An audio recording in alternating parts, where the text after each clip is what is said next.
Ladies and gentlemen, good day and welcome to the Q1 FY23 earnings conference call of EKI Energy Services Limited, hosted by Edelweiss Securities Limited.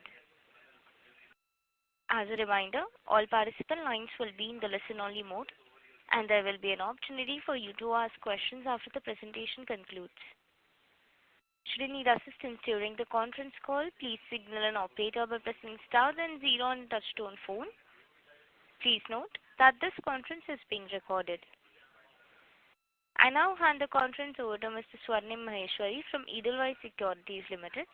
Thank you, and over to you, sir. Thanks, Rutuja. On behalf of Edelweiss, I welcome you all on EKI Energy Q1 FY23 results conference call. From the management today, we have with us Mr. Manish Dhakkara, Chairman and Managing Director, and Mr. Mohit Agrawal, Chief Financial Officer. I would hand over the call to Mr. Manish for his opening remarks, and post which we'll have a Q&A session. Over to you, sir. Thank you. Yes, thank you, Mr. Swarnim.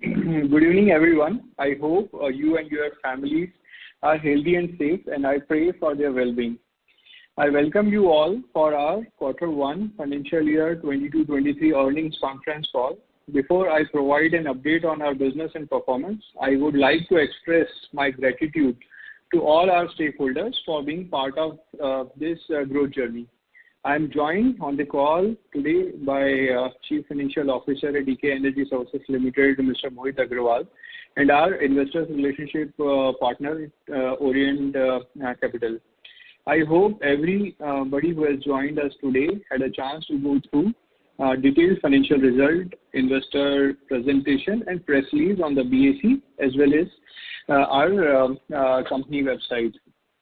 At the outset, I am pleased to announce that the company has successfully completed migration from BSE SMA platform to BSE main board.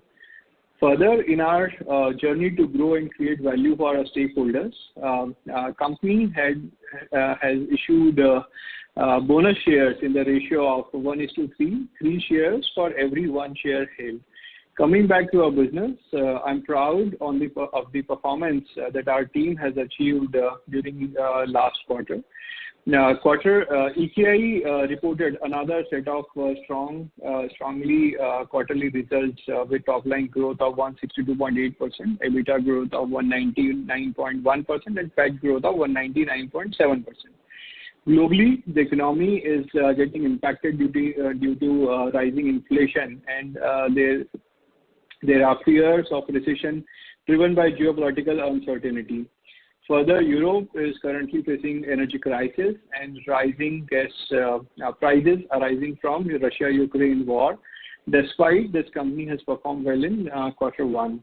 On the business front, I'm happy to announce that GHG Reduction Technologies Private Limited, a subsidiary company of EKI Energy Services Limited, has started manufacturing of improved cook stoves at Nashik in the state of Maharashtra on 4th April 2022. This plant has an existing manufacturing capacity of 1.2 million cook stoves per year, with plans to increase up to 5 million cook stoves in the phased manner.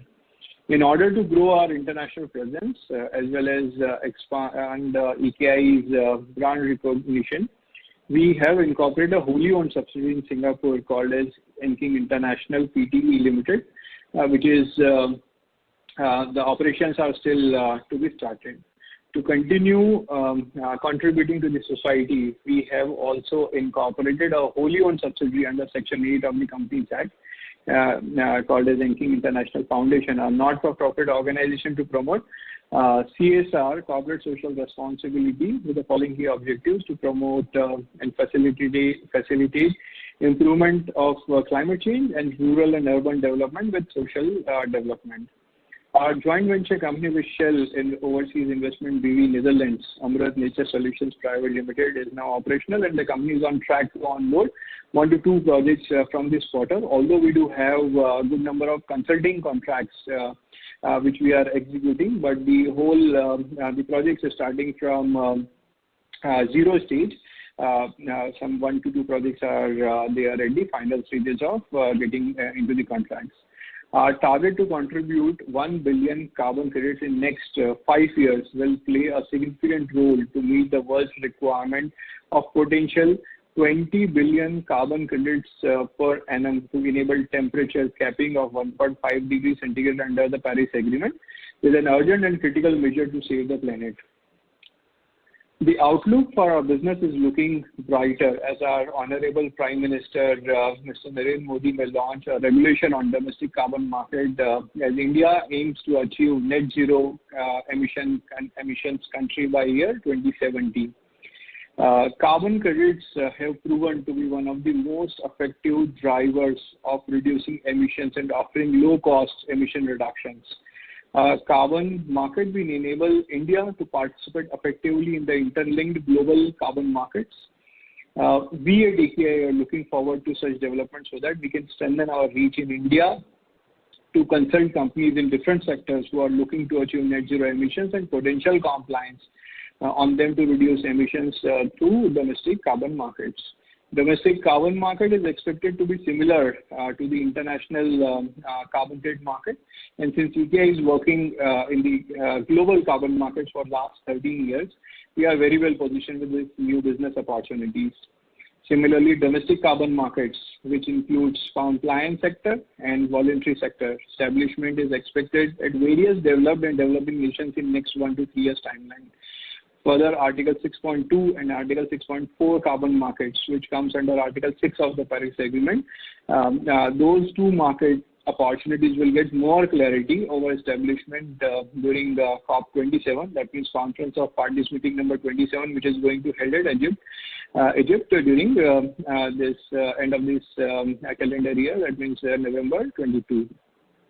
Present international voluntary market, as per the public report titled "A Blueprint for Scaling Voluntary Carbon Market to Meet the Climate Challenges," prepared by the Task Force on Scaling Voluntary Carbon Market, sponsored by Institute of International Finance with knowledge partner from McKinsey, estimates that the demand for carbon credit could increase by a factor of 15 or more by year 2030, and by a factor up to 100 by year 2050, specifically for the international voluntary carbon markets.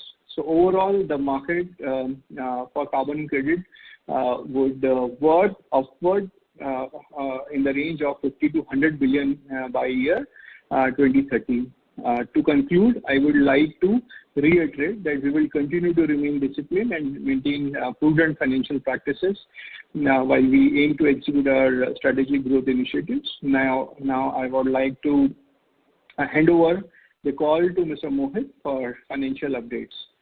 Thank you very much. Thank you, Manish, Swarnim and Rutuja. Good evening, everyone. Let me brief you on the financial highlights for Q1 of financial year 23.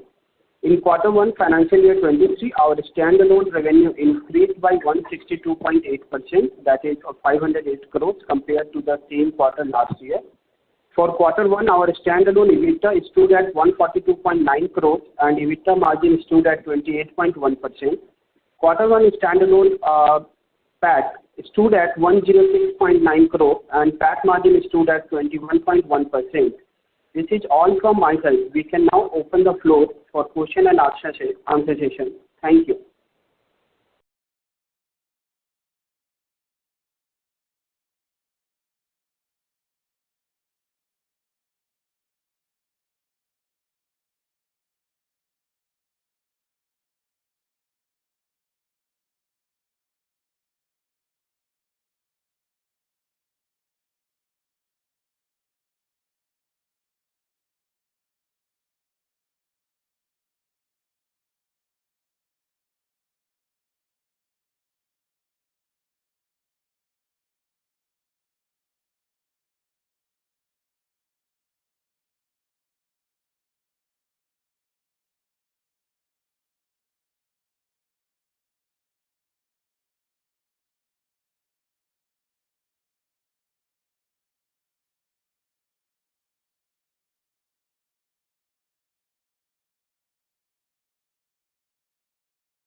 start such kind of domestic emission trading scheme. So for any nation to meet the target that they have declared through signing of national determined contribution to meet the Paris Agreement target, it is very important for any nation to implement emission trading scheme as compared to the carbon tax mechanism. So India, since it's a third largest emitter in the global GHG emission industry, so definitely India and China specifically if you see. So first one is China, second one is US, and third one is India. All these three nations are planning to have their own emission trading scheme in the near future. China had already started in India as per Energy Conservation Act 2001. So that Energy Conservation Act 2001 is going to get amended to become Energy Conservation Act in 2022.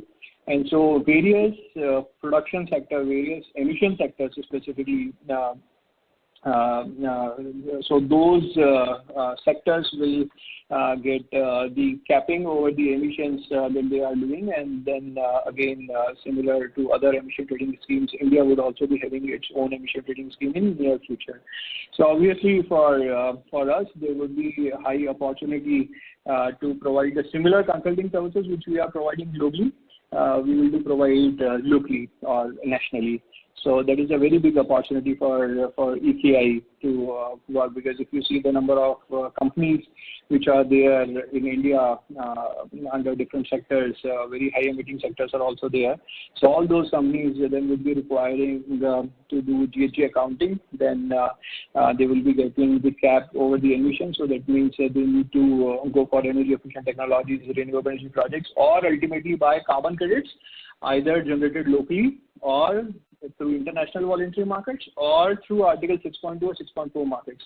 So that means there would be a very big opportunity not only in India but in all three nations, India, China, and United States.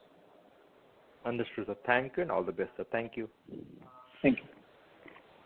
Thank you. The next question is from the line of Vetri Raju, an equity analyst. Please go ahead. Good afternoon. Congratulations on a good set of numbers. Thanks for the elaborate explanation on how the Indian carbon markets will work. Now, see, already we see that the European carbon credit market is much more buoyant in terms of, the price discovered for one carbon credit is far higher than what is there in the United States. So likewise, India being a developing economy, maybe there will be volumes, but the price discovery may be very low, isn't it? Like as we already know that our companies per carbon credit prices, which we realize is far lower than even what is traded in the United States price discovery. Any comments on that? Yeah, so globally we do have only two very successful emission trading systems. So one is located there at Europe and another one is there at South Korea. While in USA, the emission trading schemes are at the nascent stage. At the European Union, the rates for each carbon credit are ranging in between nearly $100. And similarly, around 25 to 35 USD is the rate which is going there, which is happening there at South Korea emission trading scheme. So it's very clear, depending on how this emission trading scheme will get formulated or established by Government of India. That means the Bureau of Energy Efficiency and the Ministry of Power will be going to get mandate to make this particular scheme.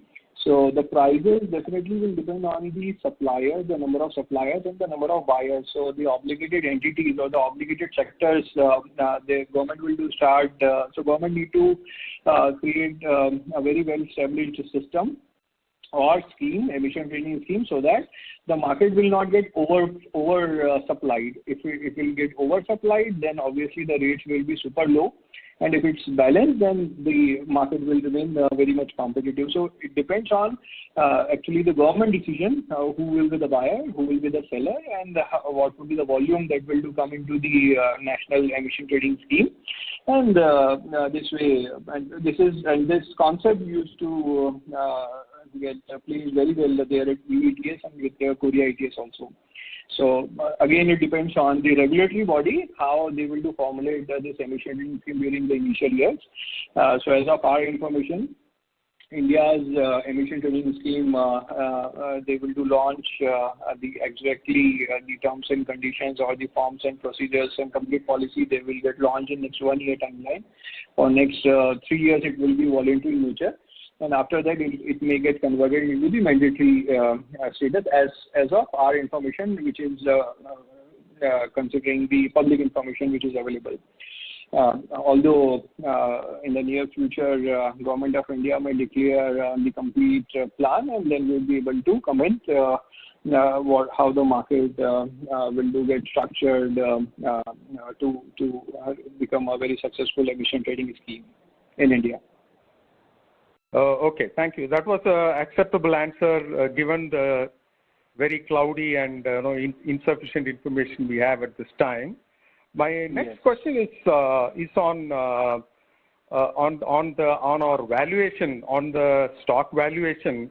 Though I understand that management's focus will be on running the business very efficiently and should not be focused on the price of the stock and valuation of the company.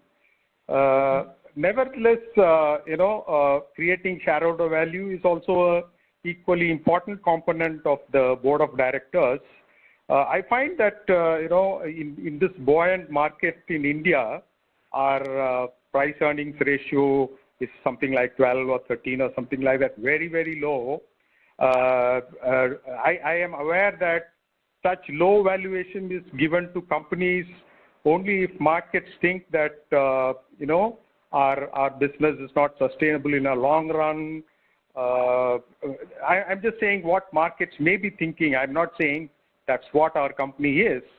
Or maybe markets may think that this is, after all, at the end of the day, this is a consulting industry and you have global big four, and at any point they may just come and conquer the market, pushing our company to maybe third, fourth or fifth or sixth spot. So possibly market is thinking there is a lot of competition. Now, what is the senior management and the board thinking about? How sustainable we are going to make this business? How are we going to compete with the big four? Or is there any thinking that we can cooperate with the big four? Any such thought, Mr. Dapkara? Yeah, so if you see the global carbon market under voluntary segment or the compliance segment, under the Paris Agreement to cap 1.5 degree centigrade temperature capping, we need around 58 billion tons of carbon dioxide emission reduction from the atmosphere on per annum basis. For example, through the implementation of national determined contribution document that had been placed by all the nations, specifically individually, you can say. So, for example, if all those NDCs would get implemented, then almost we do foresee around 60-70% of the target the nations will do meet by their own, and 20-30% will be the requirement of the carbon credit that will do happen. So if we'll do consider say 58 billion tons and 30%, so around 20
small buyback or even a small dividend or more so a buyback actually to really gain confidence straight up right at the beginning of our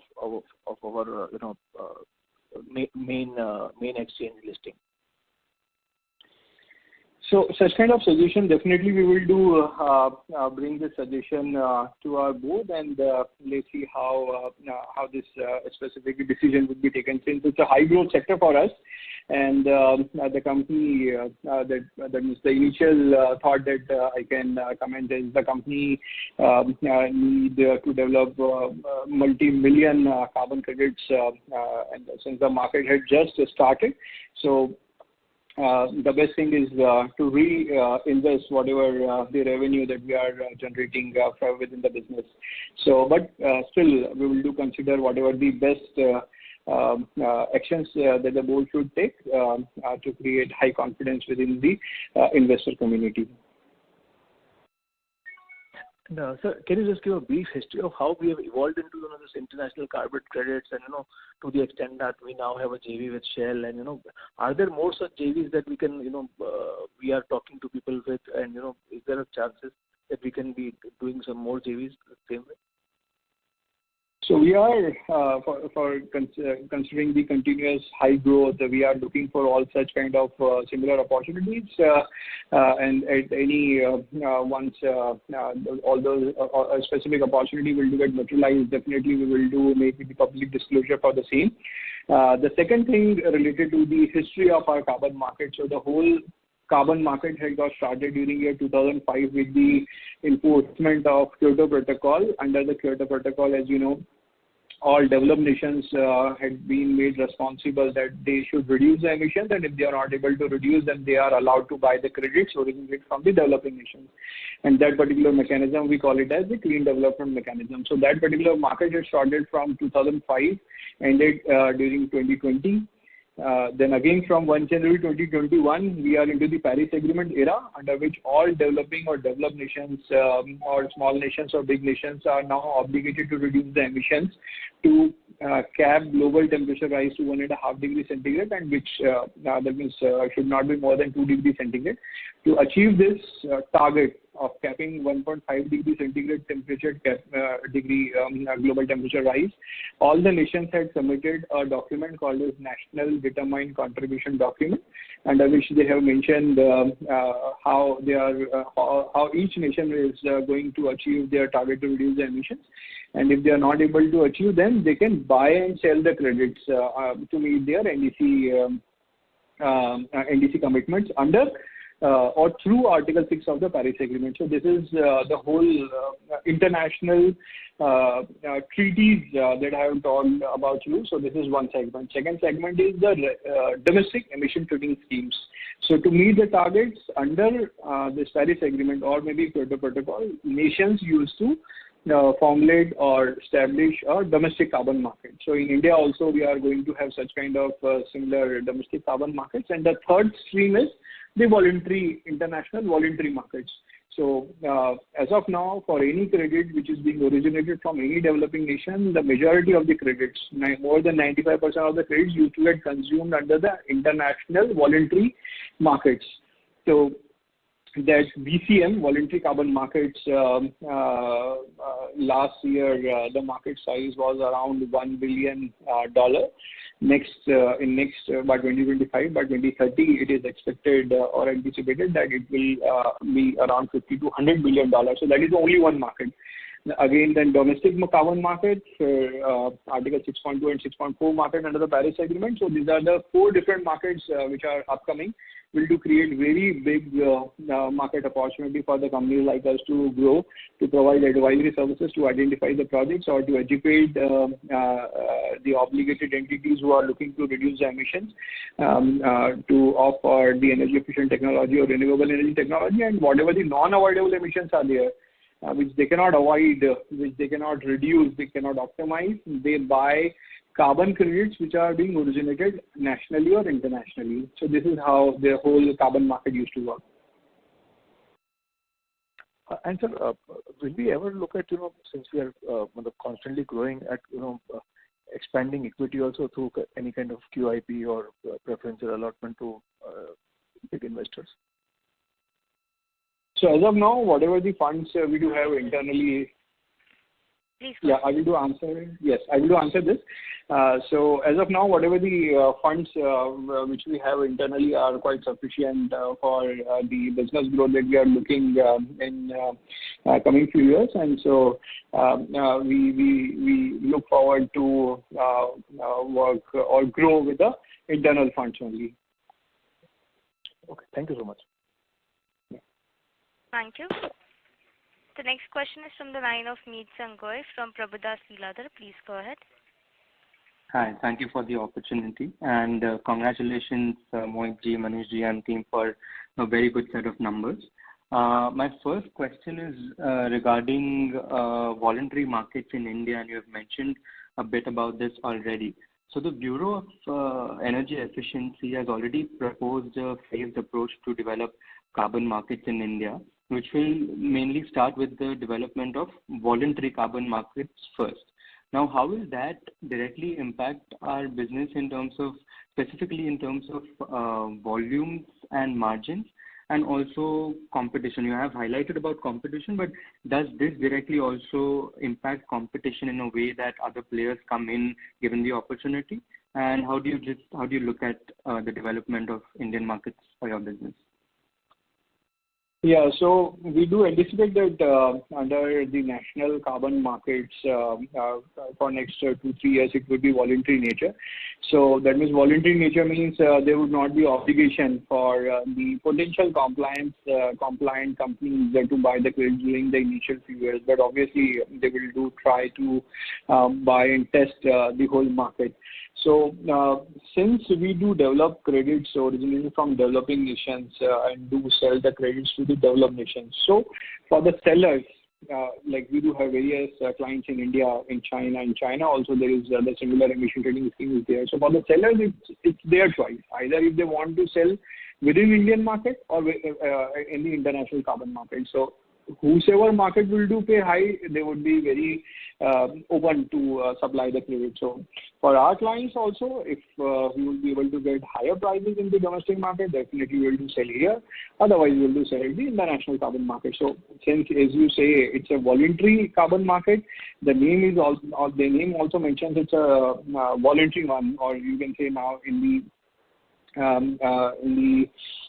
you see in our markets now voluntary word is very well going to get replaced with the verified carbon market, because for the companies who are now obligated with their ESG pledges that they have taken, that they want to become carbon neutral company, that they want to become net zero company without having the statutory compliance over the from their nation.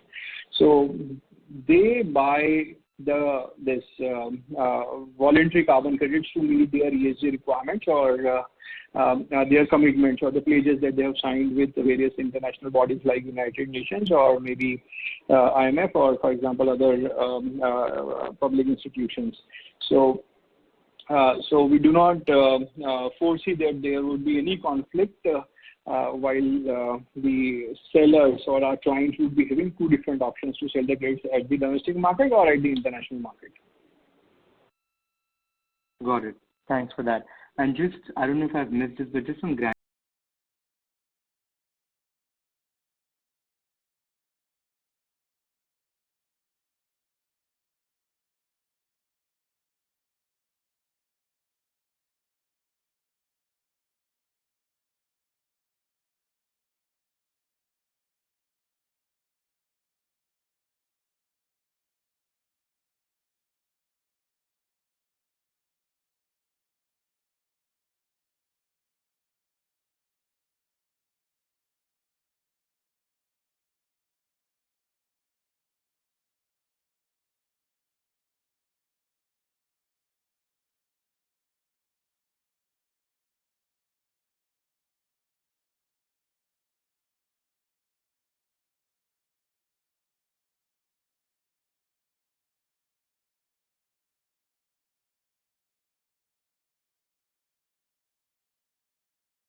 become a carbon neutral company or net zero company is the second priority. Before war also, that was the similar one, because the production is very important for any organization, and then the other pledges that they have signed comes at the second C. So during Q4 and during Q1, we do not foresee any super impact over the top line and bottom line, and during next 2 quarters and during next financial year also, we do not see any big impact over the voluntary carbon markets globally. Got it. So do we have any ballpark in terms of the steady state margins that we're targeting? Ballpark number? So our main focus is to generate the volumes, the number of carbon credits, and with the intent to maintain all the numbers that the steady growth that we had showcased during last 5 quarters. So we do foresee that we are targeting to maintain the similar growth figures. Got that. Thanks, Mohanji. Thank you.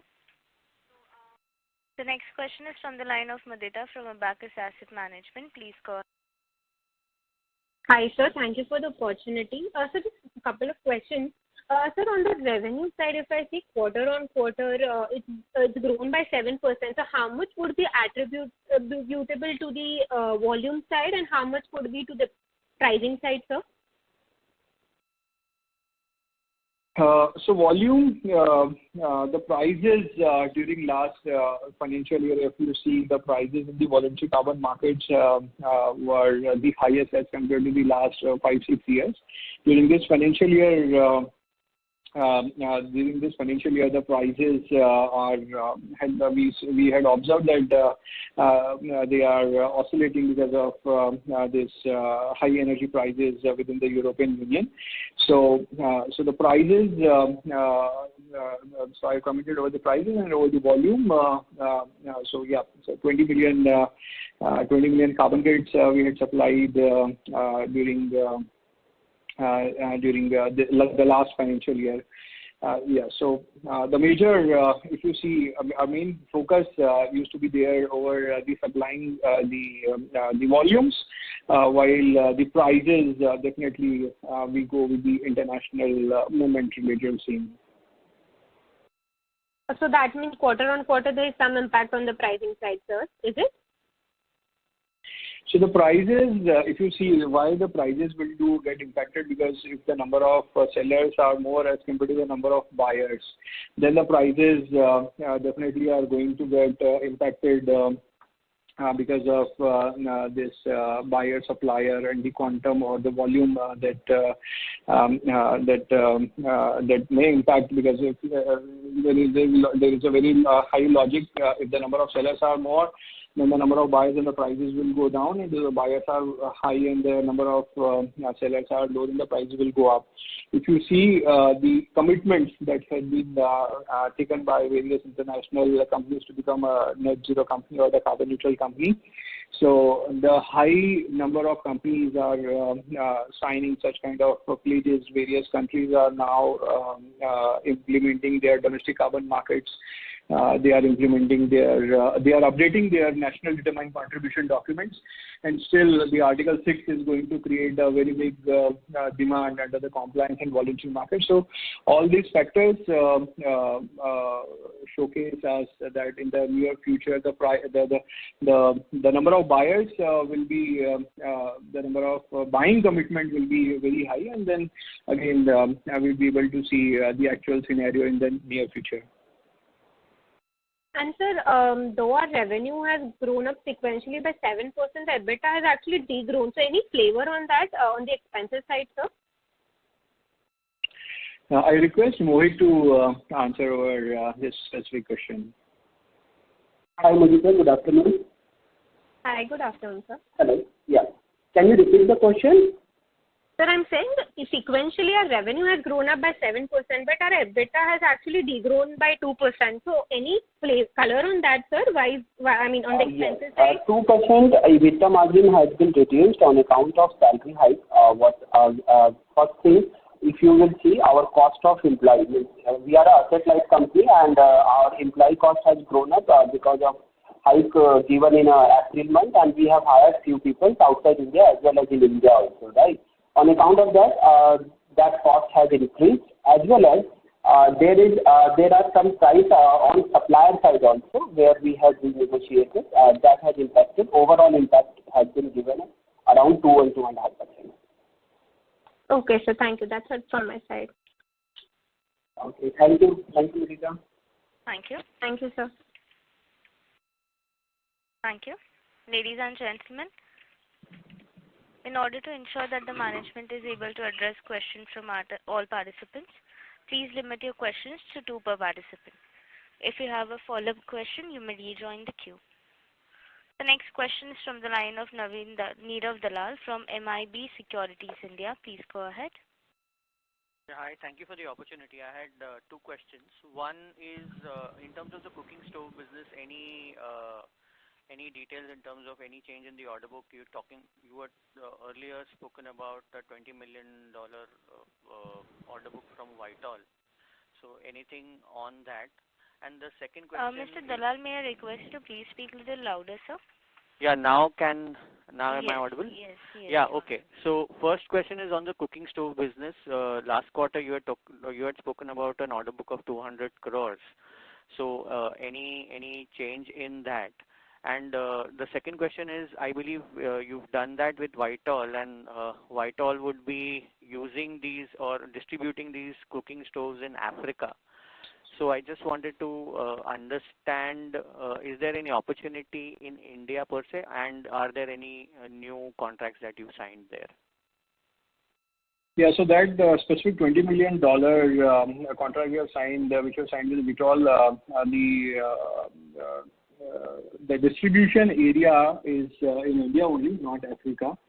And we are in conversation with good number of investors, project level investors in India and abroad.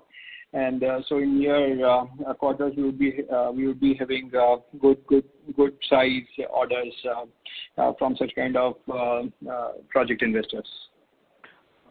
Got that. And no further addition to that order book, right, at the moment? Yeah, so that order book is also like the production capacity versus distribution. So that number also is very high, like 200 crore project size, for example, or 150 crore project size is that means it takes some 3 to 6 months timeline to execute such kind of projects.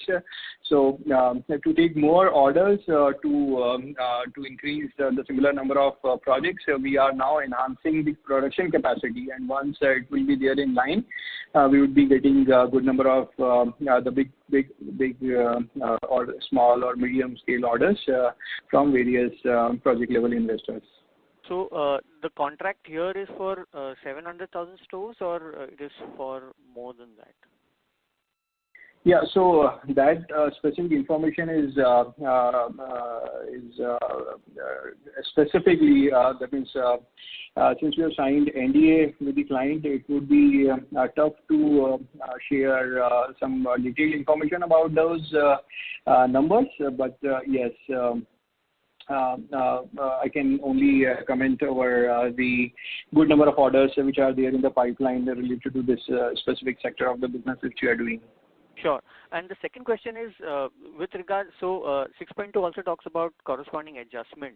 So would that restrict the cross-border transactions in terms of carbon credits generated in India? The Indian government might say that, okay, we have our NDC, so should we allow that to happen? So are you foreseeing anything of this sort, and what are your comments on this? So we do not foresee any problem related to the corresponding adjustment under Article 6.2 or under Article 6.4 of the Paris Agreement. Since under the voluntary carbon market, if we are selling any carbon credit originated from India, and if any German buyer is here or Spanish buyer is here, so whosoever voluntary buyers are there, they do not use to report such kind of purchasing of or buying of credit to achieve their net zero emission goals or carbon neutrality goals. They do not report the same to the, for example, Spanish government or German government. And if they do not report, then there is no any concern related to the corresponding adjustment, because such kind of credits, if are being originated from India, and if two nations are mentioning the same carbon credit in their emission registry system or inventory, then there would be issue related to the corresponding adjustment. That means only one emission registry system can book that particular specific carbon credit which are being originated from any developing nation or developed nation.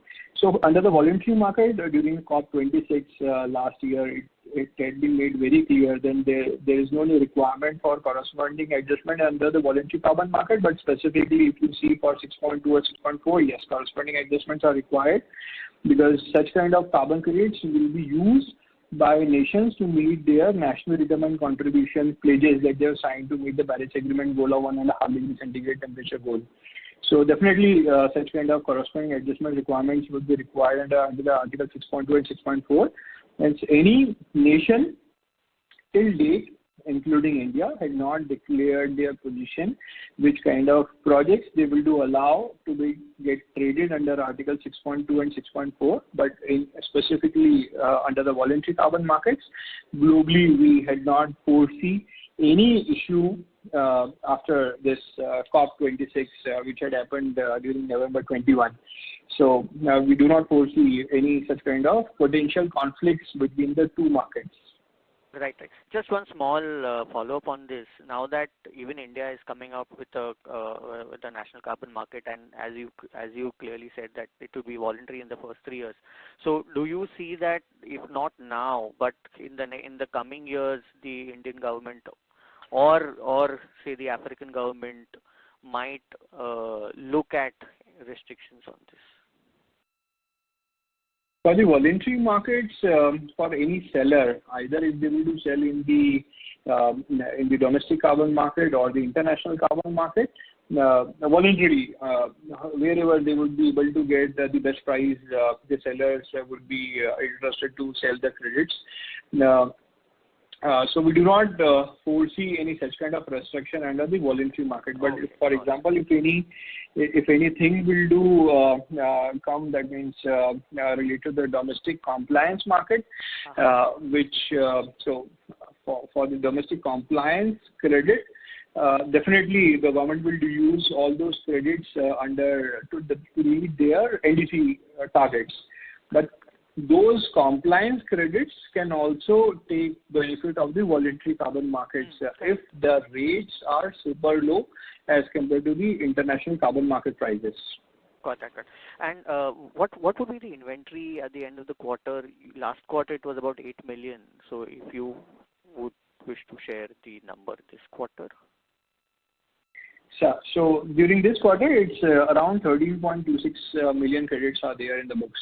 The inventory. Okay. Thanks a lot. Yeah. Thank you for the opportunity. Yeah. Thank you.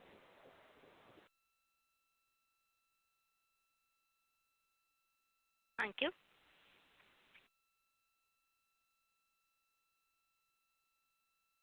The next question is from the line of Nikhil Chandak from JM Financial. Please go ahead. Yeah, hi. I had a basic question. So, when you take these carbon credits on your books, there is obviously an inherent price risk which is there. So if I just look at your revenues, for example, 1,800 crores in FY22, how much of this is just pure consulting and how much of this is pure trading on your books? Mm-hmm.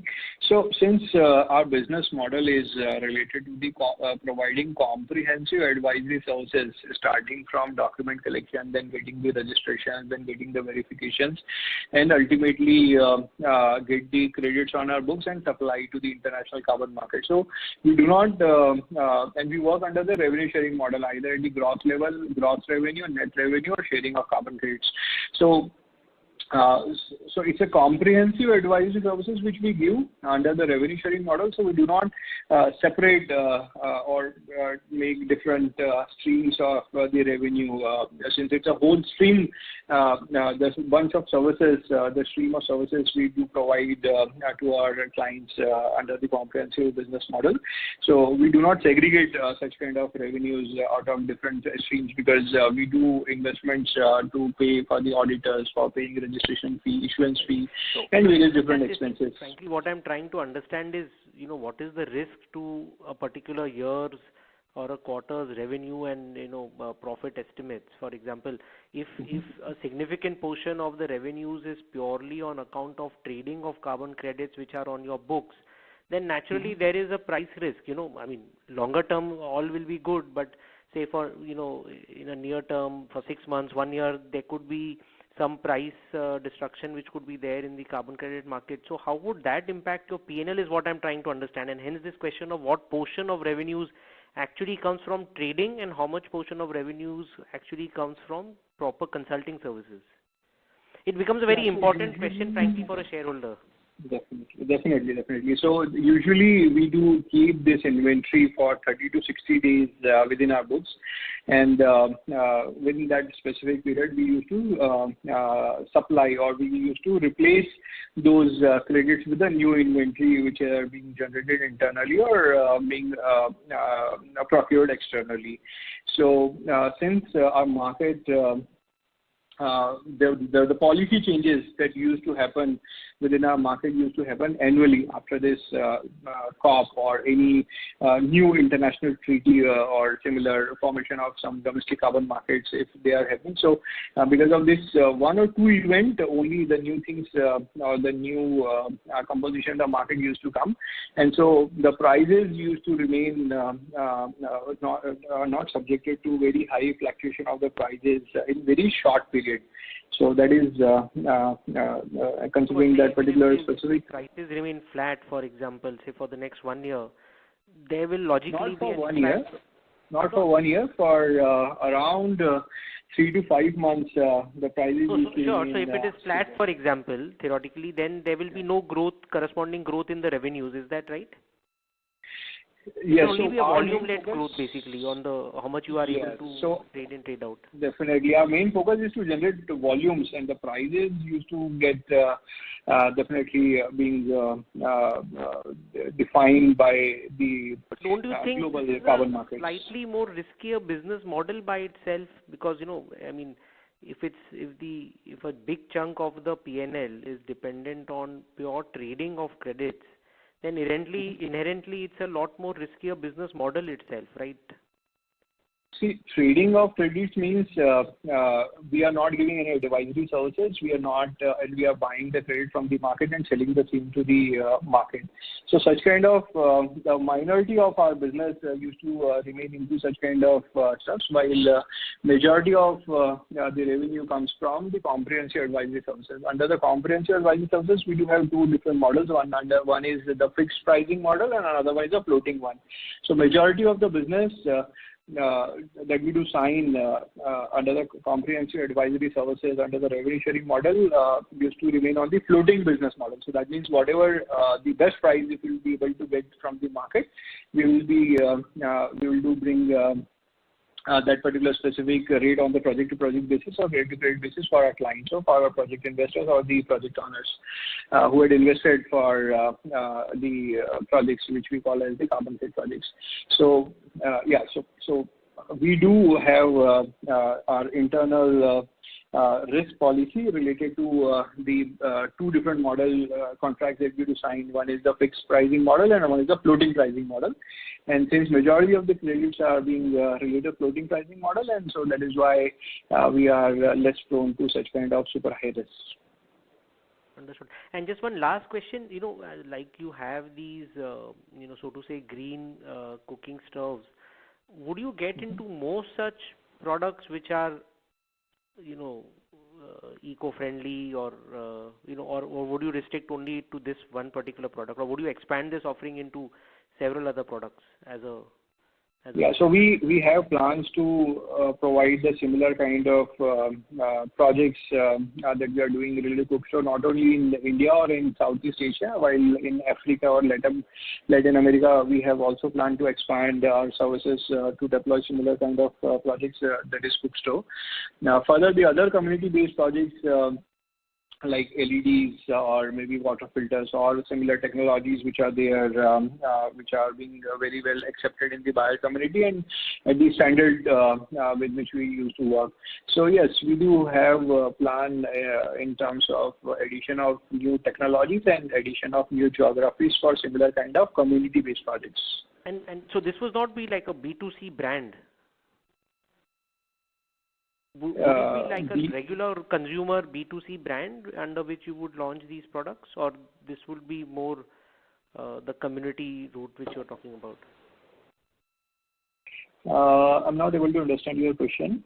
No, what I mean is, like, for example, would you retail these products, would launch it under a brand and retail it to the, end consumer as a, as a star? No, as of now, as per the present business model, we distribute all these kind of technologies free of cost to the rural communities. No, I understand that. But what I'm trying to ask is that would you want to commercially, sell these products to, say, the end retail consumer, the end consumer at large? As of now, shop we do and not retail have, it, for example, under your own brand. Would you look to get into that kind of a business is what I'm trying to understand. Yeah, as of now, we do not have such kind of plan because the internal consumption or the internal requirement for such kind of technology is very high as compared to the production capacity that we do have. Once we do have the overproduction capacity as compared to the internal requirement, we may think for the same, but as of now, we are highly concentrating to develop similar kind of projects across various geographies and technologies. Thank you so much. Thank you. Thank you. Thank you. The next question is from the line of Swarnim Maheshwari from Edelweiss Securities. Please go ahead. Yeah, thanks. Manish, just wanted to better understand, there is a likely rollout of carbon trading in India finally. So your thoughts on same, and also the fact that, is the infrastructure in place for the launch, and would it be accompanied by a dedicated exchange? How do we actually look at that aspect? Yes. So during the last few questions, I had mentioned the Energy Conservation Act 2001 is going to get amended to become 22, Energy Conservation Act 22, and which government will do create a framework under that particular act to establish a domestic carbon market. Now, Bureau of Energy Efficiency under Ministry of Power had got mandate. It will get mandate through that particular act to establish a domestic carbon market, and so all the nitty-gritty policy procedures will get. So they are that specific thing is under the formation stage. So by December of this calendar year, the first draft may come. Thereafter, in next 5-6 months after getting all the stakeholder comments, the final rollout of the voluntary carbon market will be there in place. While working for next 1 to 3 years under the voluntary regime, it will then get converted into the compliance one, because any such kind of emission capping to the Indian emitting sectors or manufacturing sectors, it will be super tough for them to cope up. So for initial few years, it will be voluntary in nature. So it will help them to understand the whole scheme and their low carbon pathway, and after that it may get converted into the compliance scheme. Once all these things will be there in place, so if you see under EU ETS or under Korea ETS, there are two types of different trading mechanisms would be there. Either one is to trade through exchange, and another one will be the OTC. So it depends how this regulatory body, Bureau of Energy Efficiency, or this new policy which is going to get in place will do formulate all such kind of policies. And so in next 1 to 3 years timeline, you will be able to comment how this whole structure of or the framework of domestic carbon market will take its own shape and size. Got it. So, okay, so just to understand this, it's not that the rollout is going to happen in the next 1 or 2 months. It is gonna take about at least about 2 to 3 quarters before it actually gets rolled out, and the rollout will start from the voluntary side. Yes. Okay. Yes. And unlike in China and Korea, where you see it's on the compulsory side, it will actually start on the voluntary side. Yeah. So as of now, the public information which is available at the Bureau of Energy Efficiency website, they mention that it would be voluntary nature for the initial few years, but maybe after getting passed through the parliament, maybe Indian government may plan for the mandatory scheme during initial years for few of the sectors. As of now, we would not be able to comment specifically because the law is not there in place and the policies are there under the development stage. So that is only the anticipation based on the public information which is available. Fair enough, Manish. Well, thank you so much. Yeah, that's it from my side. Thank you. Thank you. Ladies and gentlemen, due to time constraints, that was the last question for today. I now hand the conference over to Mrs. Swarnim Maheshwari for closing comments. Yeah, thanks to Mr. Manish and Mr. Mohit for such an elaborative Q&A session. Thank you so much for your insights. Manish, would you have a closing comment over here?